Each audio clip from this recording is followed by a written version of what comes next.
आक्रोश कशा करता हे त्याने समजून घेतलं पाहिजे. त्यांच्या मागण्या काय आहेत? नीट परीक्षेत त्या संदर्भात पेपर लीक झाले, पेपर फुटले, विकत घेण्यात आल्या प्रश्नपत्रिका नीटच्या यंत्रणेतून. खरं म्हणजे मुख्यमंत्र्यांना, आमच्या राज्याच्या मुख्यमंत्र्यांना त्यांनी खेद व्यक्त करायला पाहिजे होता की विद्यार्थ्यांना, तरुणांना आंदोलन करावं लागतं आहे यासाठी, कारण नीट पेपर फुटीचं केंद्र महाराष्ट्र आहे.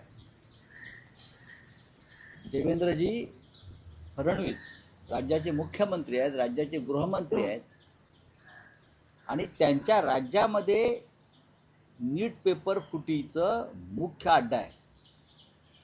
आणि हे सगळे लोक जे पकडलेले आहेत हे भारतीय जनता पक्षाशी संबंधित आहेत.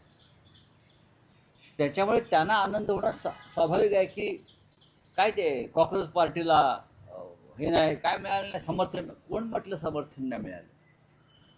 काल देशभरातल्या 11 प्रमुख शहरांमध्ये, माहिती आहे का तुम्हाला, मुख्यमंत्र्यांना 11 प्रमुख शहरांमध्ये देशातल्या नीट पेपर फुटीविरुद्ध मोठं आंदोलन झालं. त्यांच्यावरती अश्रुधुराचे फवारे सोडण्यात आले, त्यांच्यावरती पाण्याचे फवारे सोडण्यात आले. हे आंदोलन काँग्रेस करत होतं, पण त्या आंदोलनावरचं लक्ष उडून जावं म्हणून जंतर मंतरला विशेष परवानगी देण्यात आली. आम्हाला आश्चर्य वाटलं की आम्हाला असं वाटलं की आंदोलन करू देणार नाही. तेव्हा भारतीय जनता पक्षाच्या ज्या भूमिका आहेत या दुतोंडी भूमिका आहेत. कॉक्रोच जनता पार्टी हे काय आमचं क्रिएशन नाही आहे. कॉक्रोच जनता पार्टी हे भारताचे सरन्यायाधीश आणि भाजपा समर्थक सरन्यायाधीश सूर्यकांत यांचं क्रिएशन आहे, यांचं क्रिएशन. हे काय कोणी आम्ही काँग्रेसने, शिवसेनेनं, राष्ट्रवादी काँग्रेसनं, कम्युनिस्टांनी निर्माण केलेलं हे आंदोलन नाही आहे.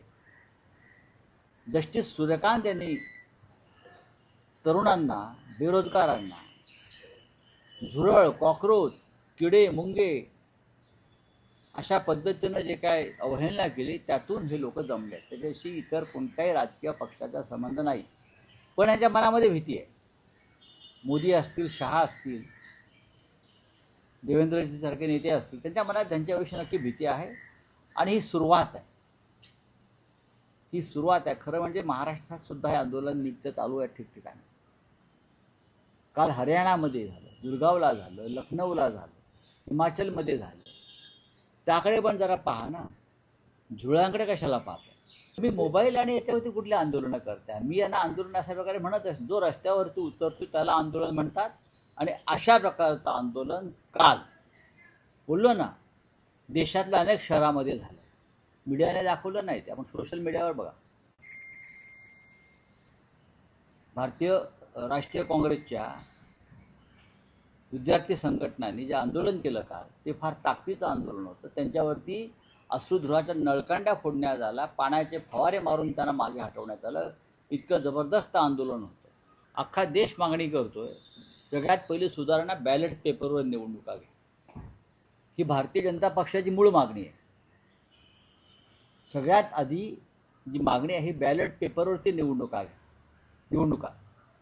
दुसरी मागणी आहे की जो पक्षांतर विरोधी कायदा आहे त्यातलं जे 10th शेड्यूल आहे त्याची अंमलबजावणी व्हायला पाहिजे. ती होत नाही सोयीनुसार भारतीय जनता पक्षाच्या. या 2 मागण्या जरी पूर्ण झाल्या आणि विधान परिषदेसारख्या ज्या निवडणुका आहेत त्यासुद्धा खुल्या मतदान पद्धतीनं व्हायला पाहिजे, म्हणजे घोडेबाजार थांबेल. आणि एका चिन्हावर निवडून येऊन दुसऱ्या पक्षात प्रवेश करायचा आणि सरकार बनवायचं आणि त्याला राज्यपालांचं समर्थन मिळवायचं. आणि त्या गुन्ह्यामध्ये विधानसभा अध्यक्षांना सुद्धा क्राईम इन पार्टनर म्हणून सहभागी करून घ्यायचं. हे एकदा थांबलं की निवडणूक सुधारणाच आहे. विधानसभा अध्यक्षाला कोणते अधिकार असता कामा नाहीत अशा प्रकरणात, कारण विधानसभेचा अध्यक्ष हा राजकीय पक्षाचा चमचा असतो. त्याची नेमणूक तो आमदार म्हणून निवडून येतो एका पक्षावर आणि तोच पक्ष त्याला विधानसभेचा अध्यक्ष करतो. महाराष्ट्रात आम्ही पाहतो हे. मग 50-50 कोटीचा काय प्रकार होता?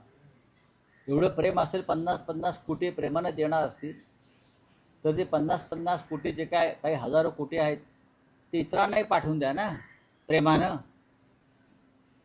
जे तुमच्या पक्षाबरोबर येणार आहेत सरकार बनवण्यासाठी त्यांनाच 50-50 कोटी कशाला? या राज्यामध्ये खूप गरीब लोक आहेत अजून, ज्यांना पैशाची गरज आहे. त्यांच्यापर्यंत पैसे पोचवा तुम्ही. प्रेमानं काय जिंकताय तुम्ही? मग हजार गोष्टी आहेत, मग त्या हजार गोष्टीचे पत्ते पिसत बसा. या तुम्ही समोर बसा, आम्ही समोर बसतो. दुसरं काय काम नाही ना महाराष्ट्रामध्ये. तुमच्या हजार गोष्टी आमच्या हजार गोष्टी, तुमच्या हजार गोष्टी आमच्या हजार गोष्टी, कसला खेळ चालला या राज्यामध्ये? घोडेबाजार झाला विधान परिषदेमध्ये, हे मान्य करा. बिनविरोध निवडणुका घेण्याचं काही कारण नव्हतं. त्यासाठी एका दिवसात 150 कोटी रुपये खर्च झाले. हे कशाकरता झाले? हे पैसे कोणी आणले, कुठून आले? हे चंद्रशेखर बावनकुळ्यांना माहिती आहे, देवेंद्रजींना माहिती आहे, मिंदे गटाला माहिती आहे, सगळ्यांना माहिती आहे. वारंवार गेले 5-6 वर्षे चौकशी सुरू आहे. त्या चौकशी मागचं कारण समजत नाही. त्या चौकशीला दिशा नाही. वैभव नाईक राजकारणामध्ये सक्रिय झाले, काही आंदोलनं करायला लागले की ताबडतोब त्यांना नोटीस येते. आम्हालाही येते, सगळ्यांनाच येते. आता अशा वेळेला महाराष्ट्राचे मुख्यमंत्री देवेंद्र फडणवीस यांनी अशा प्रकरणात लक्ष घातलं पाहिजे की वारंवार विरोधी पक्षाच्या लोकांनाच लक्ष का घातलं जातं आहे. आता काल मुंबई विमानतळावर आपल्याला माहीत असेल सोने तस्करीच्या प्रकरणामध्ये भारतीय जनता पक्षाच्या कार्यकर्त्यांना अटक झाली. काय रवींद्र चव्हाण यांची जी युनियन तिथे घुसवली आहे त्यांनी, रवींद्र चव्हाण भाजपचे अध्यक्ष, त्यांचे डावे उजवे जे लोक आहेत त्यांना सोने तस्करी आणि सोने चोरीमध्ये विमानतळावरती अटक झाली.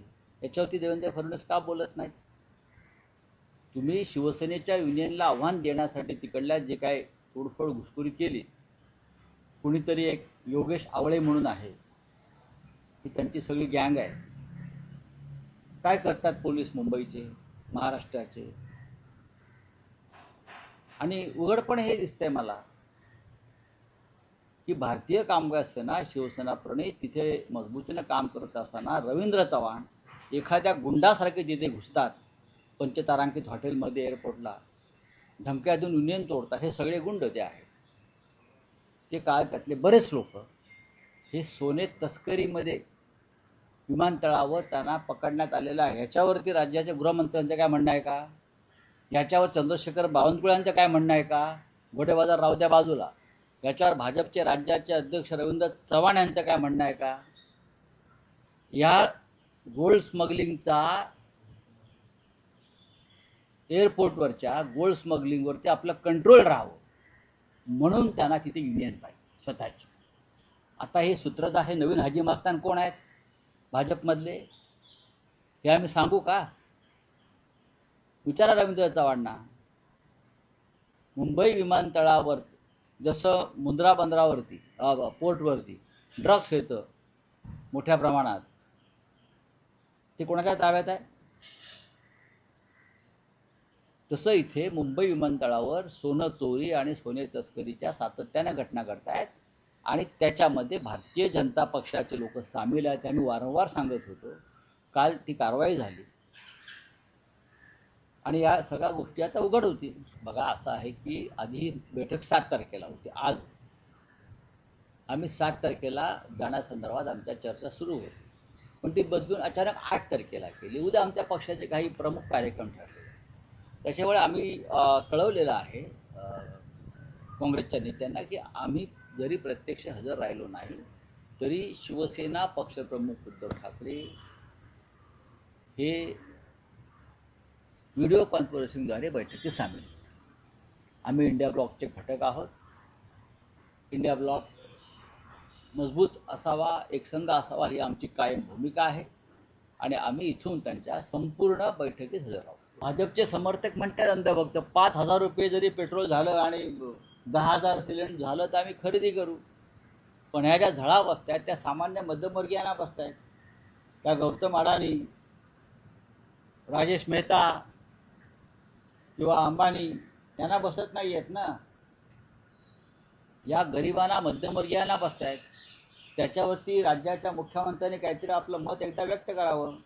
कॉक्रोच जनता पार्टीचं आंदोलन फ्लॉप झालं म्हणून ते आनंदात आहेत, पण महागाई वाढते आहे त्याच्याविषयी काय बोला जरा त्याच्यावर.